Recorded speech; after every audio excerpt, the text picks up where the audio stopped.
15 strongest Golden Age actors and their dirty secrets. What if I told you that one of these legendary strongmen was an actual criminal before Hollywood made him a cowboy hero, that another's perfect measurements were inflated lies, that a third nearly died in a freak accident that proved his strength was absolutely real, and that one Olympic champion unwittingly became Nazi propaganda? Can you guess which is which? Steve Reeves, Charles Atlas, Clint Walker, Victor Mature, Rory Calhoun, or Reg Park? Those Saturday matinee heroes, you remember, weren't the natural champions they appeared to be. The studio system spent millions protecting secrets that would have destroyed careers overnight. Here's what'll really shock you folks. I've got documented proof of measurement fraud, criminal cover-ups, and scandals that go to the heart of everything we believed about the golden age of muscle.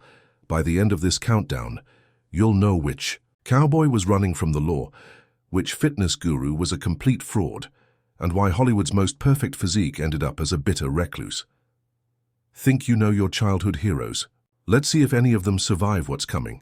And tell me in the comments which of these classic strongmen was your Saturday afternoon favorite, because I guarantee one of these revelations will completely change how you remember him.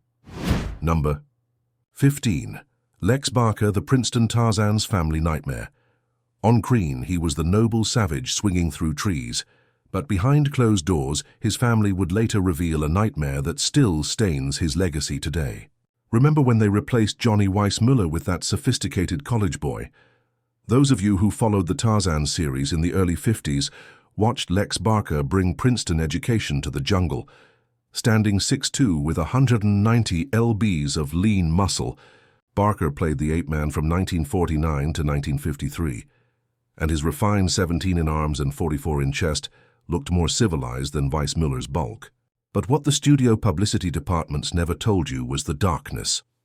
This Ivy League graduate carried behind that handsome face. Decades later, shocking allegations would surface from his own stepdaughter that would forever taint how we remember those Saturday afternoon adventures. The same man who swung through trees as the noble savage was accused of being a monster in his own home. Yet despite these troubling allegations, Barker's portrayal of Tarzan brought a new sophistication to the character that many fans still appreciate today. Number 14. Mark Forrest, the Brooklyn bodybuilder who became Italy's forgotten Hercules. What happens when a teenage bodybuilder joins Mae West's traveling show of muscle men? The answer might surprise you. You probably don't remember Mark Forrest, but in the early 1960s, this Brooklyn-born strongman was pulling down serious money in Italian sword and sandal epics. Born Lou Degny in 1933, Forrest stood 5'10" with 190 pounds of solid muscle, 18-inch arms, and a 32-in waist that would make today's fitness influencers weep.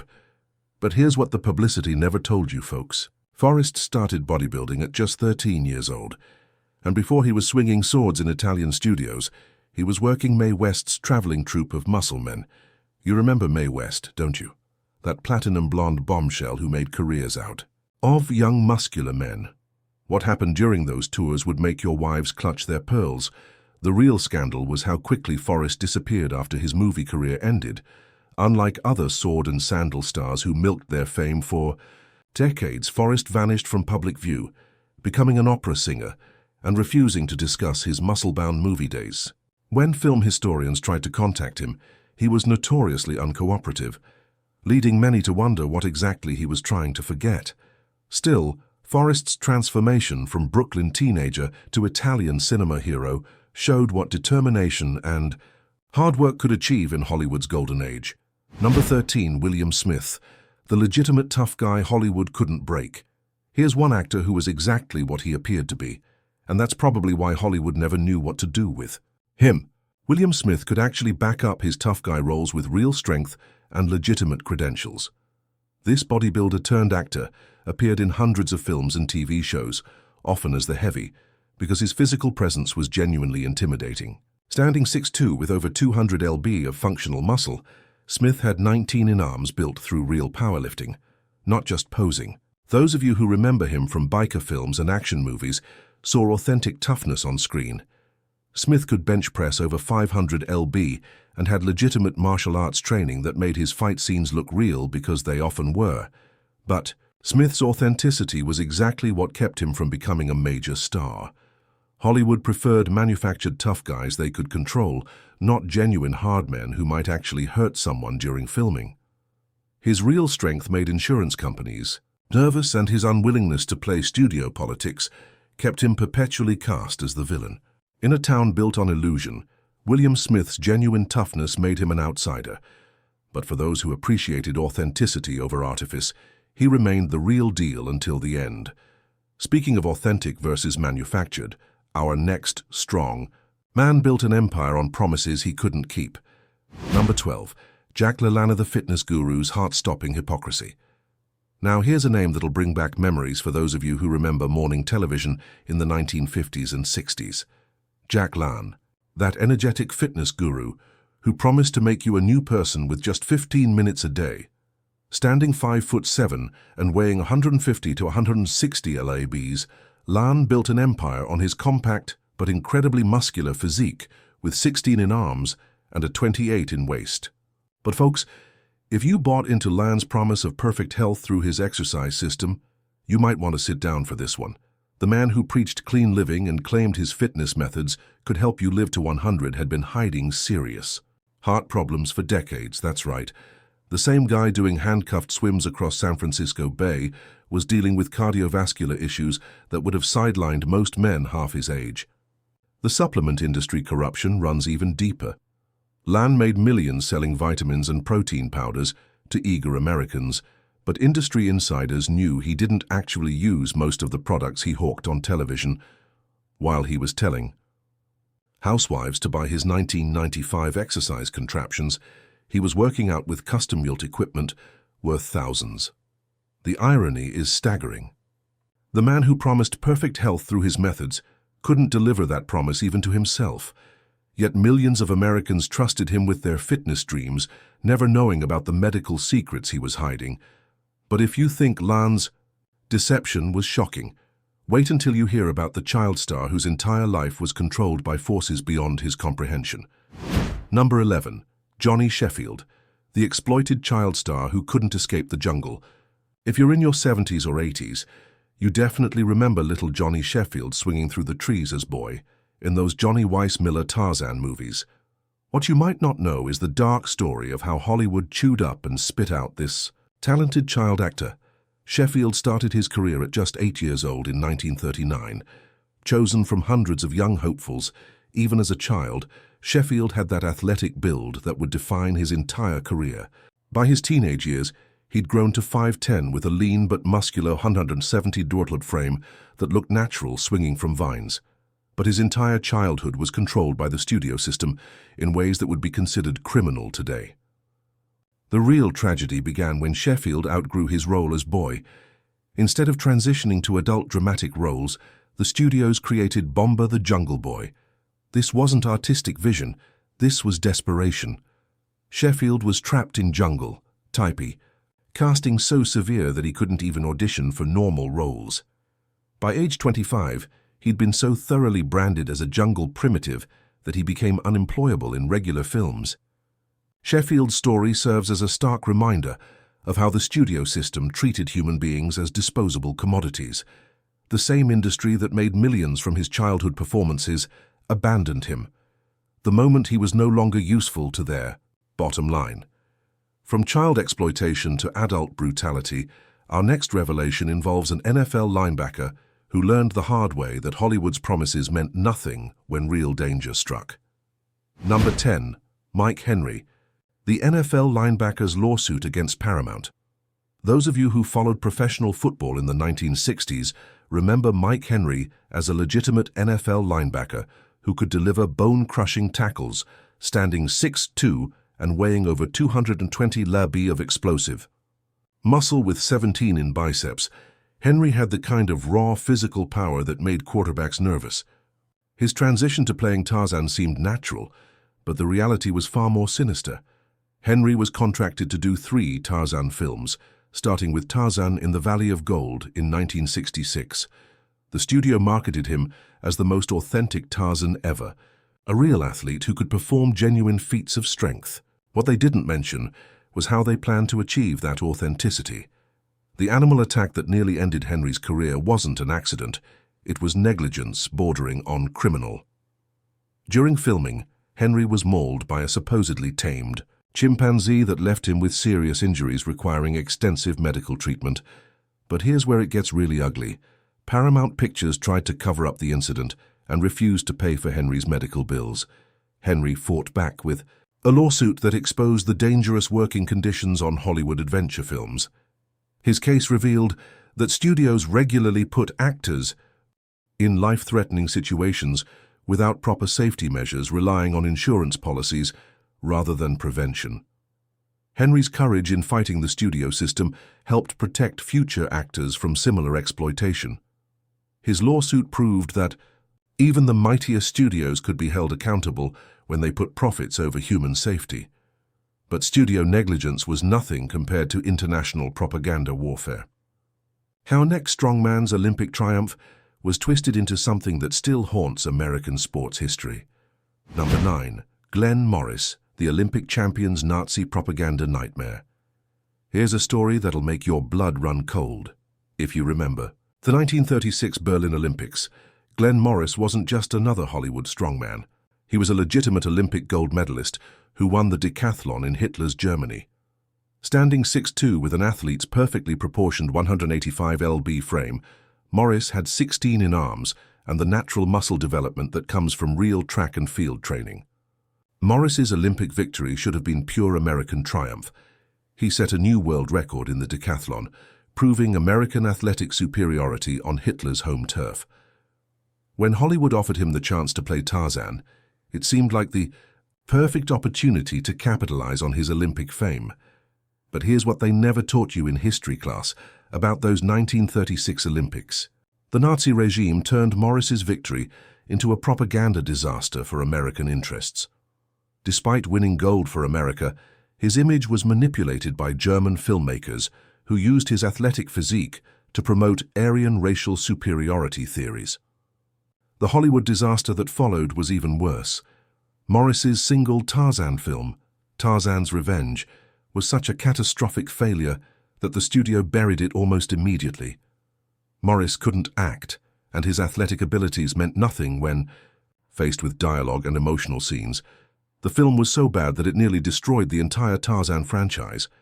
Morris's tragic story shows how even genuine American heroes could become unwitting pawns in propaganda wars. His Olympic triumph, which should have been celebrated for decades, was forever tainted by forces completely beyond his control. From international scandal to domestic deception, our next cowboy star was hiding secrets that would have shocked every moviegoer who cheered for his clean-cut Western heroes. Number 8. Rory Calhoun, the criminal cowboy's studio cover-up.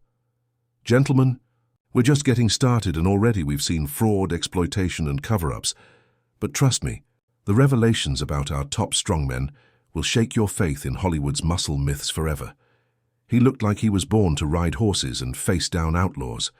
But this clean-cut Western hero was hiding a criminal past that would have shocked 1950s moviegoers. Now here's a story that'll change how you remember those clean-cut Western heroes. Rory Calhoun, that handsome cowboy who seemed born to ride horses and face down outlaws, had a criminal past that would have shocked moviegoers in the 1950s. Standing 6'1" with an authentic rancher's 190 lb build, Calhoun had the kind of weathered muscle that comes from real physical work, not gym training. Unlike the manufactured cowboys of later decades, Calhoun had actually lived the life before playing it on screen. But that authentic background included details that would have ended his career if the truth had come out. The criminal record that nearly destroyed Calhoun's Hollywood dreams wasn't minor teenage mischief. We're talking about serious felonies, including grand theft auto and armed robbery before he was Rory Calhoun, the movie star. He was Francis Timothy McCow, a young criminal who learned his horseback riding skills while running from the law. The skills that made him authentic on screen were developed during his time as an actual outlaw. The studio cover-up that saved Calhoun's career involved some of the most powerful people in Hollywood. When Confidential magazine threatened to expose his criminal past, studio executives orchestrated a complete character assassination campaign against the magazine's credibility. But here's the thing about Calhoun. His criminal past gave him an authenticity that most Hollywood cowboys could never match. He really had lived dangerously, and it showed in every performance. Number 7. Buster Crabbe, the Olympic swimmer's triple identity scandal. Those of you who spent Saturday afternoons watching Flash Gordon Cowles remember Buster Crabbe as the ultimate science fiction hero. But this Olympic swimming champion was living a triple life that involved more deception than any of his movie plots. Standing 6'1" with a swimmer's classic vitaper physique, weighing 185 pounds, Crabbe had authentic athlete measurements built in the pool, not the gym. Crabbe's Olympic credentials were real. He won gold in the 400-meter freestyle at the 1932 Los Angeles Olympics, beating out competition that included future Tarzan Johnny Weissmuller. When Hollywood offered him the chance to play multiple iconic characters, it seemed like a natural transition. But here's where the story gets twisted. Crabbe was simultaneously playing Tarzan, Flash Gordon, and Buck Rogers, often filming different serials during the same time periods. The studio system had created a situation where one actor was portraying 3 completely different heroic characters, and audiences had no idea they were watching the same man. The stunt work that made Crabbe famous wasn't as authentic as publicists claimed. While he did perform many of his own swimming scenes, the most dangerous Flash Gordon space adventure sequences relied heavily on stunt doubles and trick photography. The man you remember flying through space was often just Crabbe's face superimposed on another performer's body. Crabbe's multiple identities reveal how far the studio system would go to maximize profits from a single performer. Audiences who thought they were following 3 different heroes were actually watching an elaborate shell game orchestrated by Hollywood executives. But even Crabbe's deception pales compared to our next revelation, a biblical strongman whose cowardice, during America's darkest hour, nearly destroyed his career. Number 6. Victor Mature, the draft dodger's biblical muscle. When World War II called every red-blooded American to serve, this biblical strongman shocked the nation with an excuse that nearly ended his career. If you remember the epic biblical films of the late 1940s and 1950s, Victor Mature's massive frame probably dominated your memories of movies like Samson and Delilah. Standing 6'2" and weighing over 200 lb, Mature had the kind of imposing presence that made him perfect for playing legendary strongman with his impressive 48 in chest and 17 in arms. But here's a story that'll make you see those biblical epics in a whole new light. During World War II, when every red-blooded American man was expected to serve his country, Victor Mature found a way to avoid military service that scandalized Hollywood insiders. His excuse he claimed to be too valuable to the entertainment industry to risk in combat. The public reaction to Mature's draft avoidance was swift and brutal. Newspaper columnists attacked him as a coward, veterans groups boycotted his films, and other actors publicly criticized his lack of patriotism. The studio system had to work over time to rehabilitate his image. The physical transformation Mature underwent for Samson, and Delilah reveals another level of Hollywood deception. To play the biblical strongman, he gained 30 lbs of muscle using experimental protein supplements and training methods that weren't available to the general public. Yet for all his wartime controversy, Mature later became known for his honest self-assessment, famously saying, "I'm no actor and I have 64 pictures to prove it." A refreshing honesty rare in Hollywood. Number 5. Charles Atlas, the marketing fraud who built an empire on lies. The most famous fitness story in comic book history was a complete lie, but it inspired millions of men to transform their lives. Every man over 60 remembers those Charles Atlas advertisements in comic books. The 97 lb weakling getting sand kicked in his face before transforming into a muscle-bound hero. Charles Atlas, born Angelo Siciliano, stood 5'10" and weighed 180 to 187 pounds, with a 47 in chest and 17 in biceps. But folks, nearly everything you believed about his story was carefully manufactured fiction. The famous sand-kicking beach bully story that sold millions of dynamic tension courses. Complete fabrication, created by advertising genius Charles Roman. There was no bully, no beach humiliation, no dramatic transformation moment.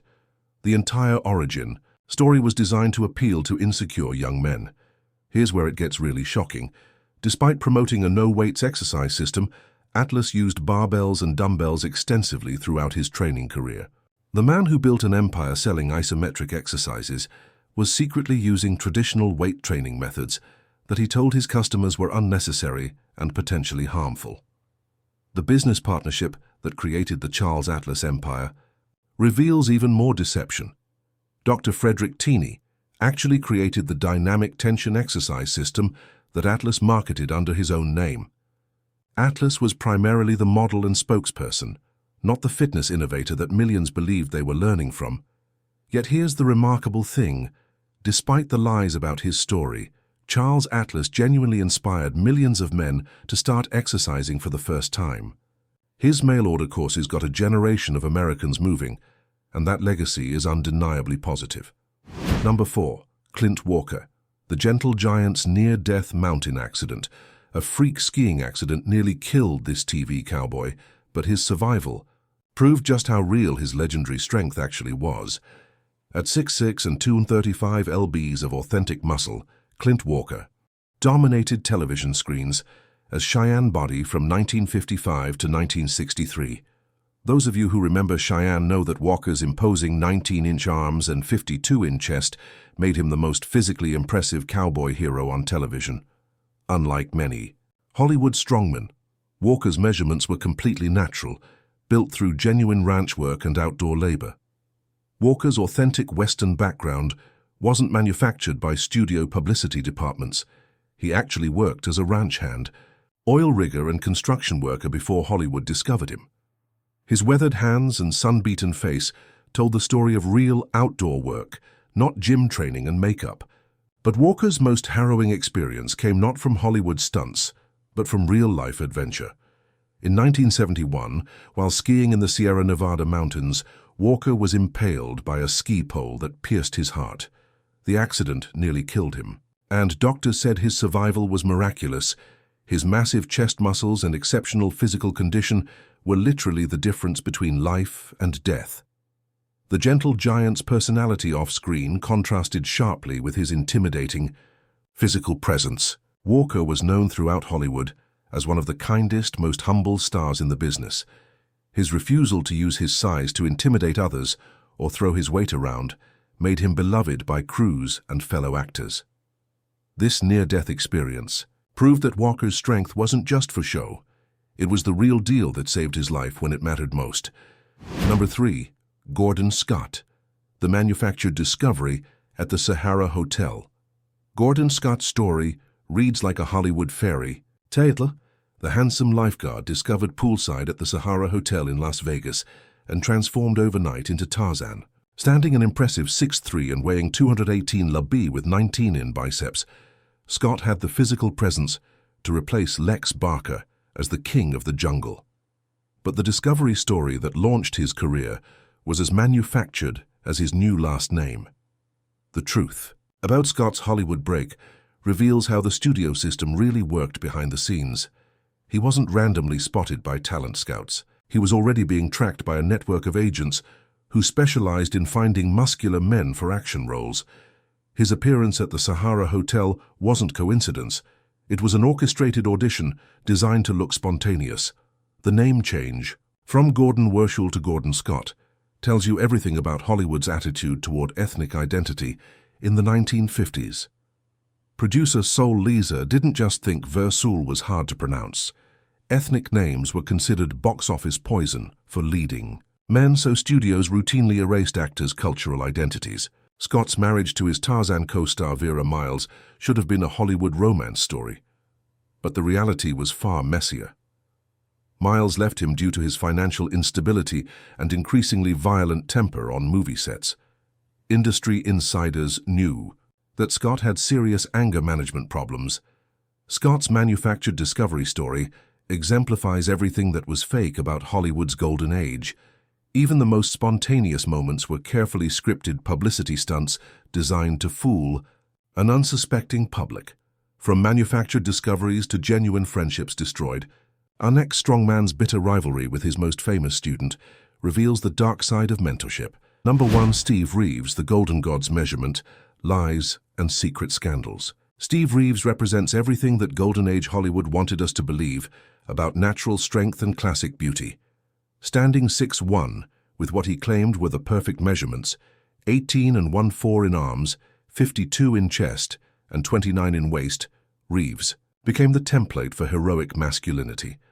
But gentlemen, if you built your fitness dreams around Steve Reeves' example, prepare to have those illusions destroyed.